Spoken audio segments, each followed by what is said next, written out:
Comment réduire drastiquement les coûts d'expédition de ces produits vers les magasins Amazon?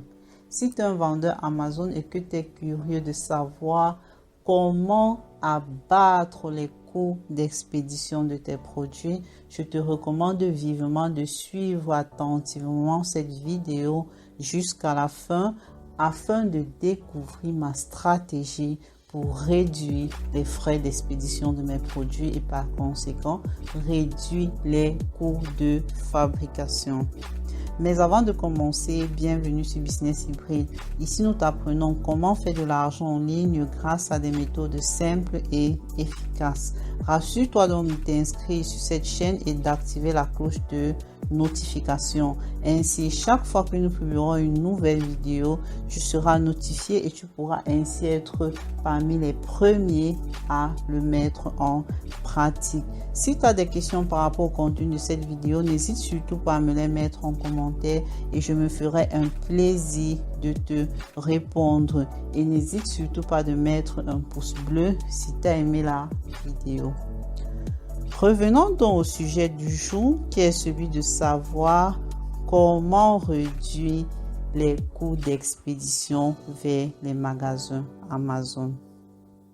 Vous savez, avec l'augmentation dans des coûts des hydrocarbures, avec les situations qui changent de jour en jour, de la pandémie à l'instabilité politique, etc., le premier impact, nous le ressentons au niveau des transports et par conséquent au niveau des coûts d'expédition.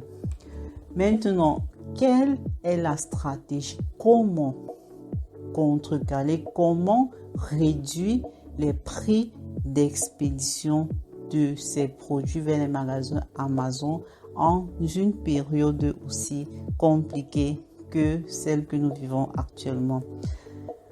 Nous avons le programme Amazon Global Logistics. Amazon Global Logistics, c'est quoi? C'est tout simplement un programme d'Amazon qui te permet, disons, qui permet aux vendeurs d'expédier leurs produits, qui aide les vendeurs à expédier leurs produits vers les magasins Amazon de la Chine, vers les magasins Amazon, soit en Europe que aux États-Unis.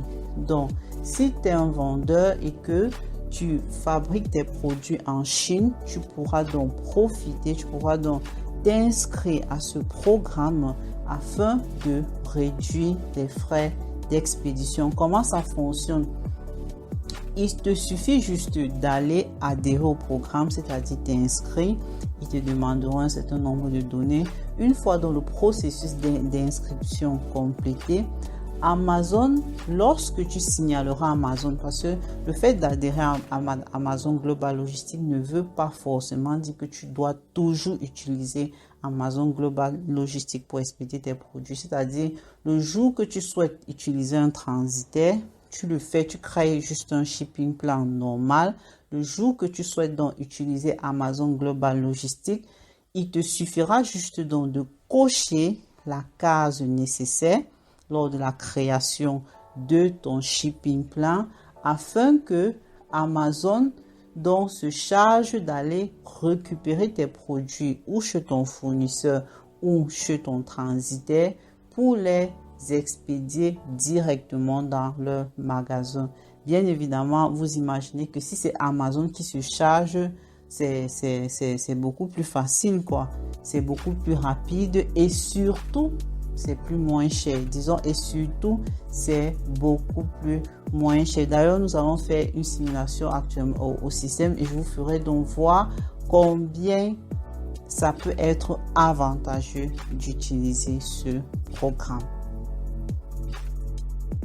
Bon, là, nous allons donc aller essayer de faire un exercice directement dans le système. Je vous fais voir une simulation. Pour ceux qui ont l'habitude de faire des expéditions, vous saurez décider, disons, juger par vous-même si le prix est vraiment convenable ou non. Ok, donc lorsque nous allons dans la session correspondante, si je clique là donc sur Get Shipping Rate, Vous verrez, donc là, nous avons plusieurs options. Shipping mode. Donc, vous avez la possibilité, vous choisissez en fonction de la quantité de votre produit. Si c'est moins d'un conteneur, vous devez donc choisir less than container, donc moins d'un conteneur. Ou bien si c'est un conteneur, vous pouvez également choisir d'expédier par avion. Donc là, nous avons ces deux cas-là pour la mer. Et nous avons également le cas de l'avion. Ici, je préfère celui-là, moins d'un conteneur. Disons pas que je préfère.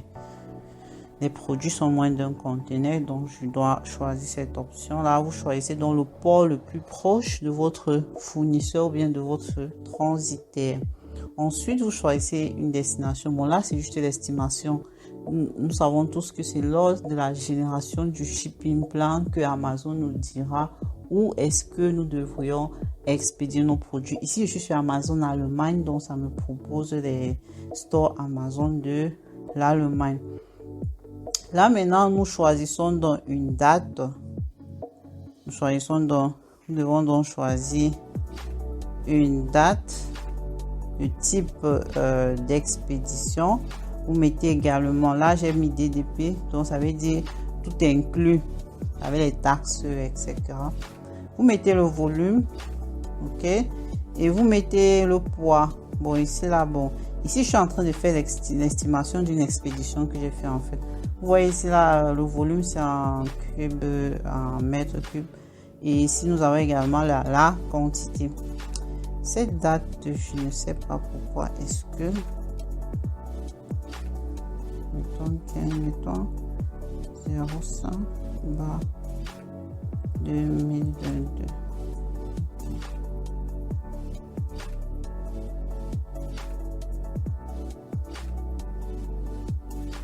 Vous choisissez également le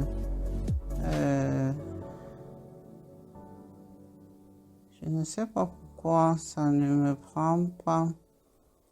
Ça ne prend pas la date en fait. Ok, là ça a pris. Ok, bon, mettons le 15, d'accord, là c'est parfait. Donc vous voyez là, vous choisissez donc le moyen d'expédition, le port le plus proche de votre fournisseur, de votre transitaire, la destination. Si vous êtes aux États-Unis, si vous êtes en train d'expédier sur les États-Unis, ça va vous proposer les stores de Amazon, les stores américains, ok. Donc, vous choisissez donc, et je répète, ce que vous choisissez, ce n'est pas important, c'est juste pour vous donner une idée. Après, lorsque vous avez créé effectivement votre shipping plan, ça va vous indiquer le magasin où vous allez expédier vos produits. Vous choisissez donc la date probable, ce n'est pas non plus relevant parce que après vous pouvez modifier quand même parce que Amazon il ira récupérer vos produits uniquement lorsqu'ils seront prêts. Vous choisissez le mode de paiement. Moi, je préfère le DDP. Disons, vous choisissez là euro. Bon, moi, je choisis euro parce que bon, c'est l'Europe. Vous mettez là dans les dimensions, pas les dimensions, le volume et le poids. Lorsque nous cliquons dans ici, ce que Amazon fait, c'est il nous donne donc il nous estime donc les frais d'expédition des données que je viens d'insérer là. Vous voyez. Le total 1578 euros les gars, 1578 euros. Cette même expédition, moi je l'ai fait à presque 3000 euros. 3000 euros, je vous le garantis. Mais pour ceux qui ont l'habitude de faire les expéditions, ils comprennent que ça c'est de l'or. Je vous assure, vous ne trouverez pas mieux. Vous ne trouverez pas mieux. Donc, lorsque vous faites donc comme ça, vous verrez donc ici, si là je fais oui, créer un FBA shipment, ça va automatiquement donc me créer, ça va me proposer donc mes produits, la liste de mes produits et me demander donc de choisir celui que je souhaite donc expédier telle date à partir de tel port, etc., etc. Donc, je vais donc choisir le produit et compléter donc les informations nécessaires pour la création du shipping plan. Une fois que vous avez donc créé donc le shipping plan, automatiquement le service d'Amazon reçoit donc les informations et ils organiseront donc avec votre autorisation, bien évidemment. Vous devez donc confirmer la disponibilité des produits, que les produits sont effectivement prêts. Ils organiseront donc le picking, pardon. Ok. Et c'était tout pour aujourd'hui. Avant d'arrêter la vidéo, rassure-toi de liker, de t'abonner et surtout d'activer la cloche de notification. Merci, à très bientôt.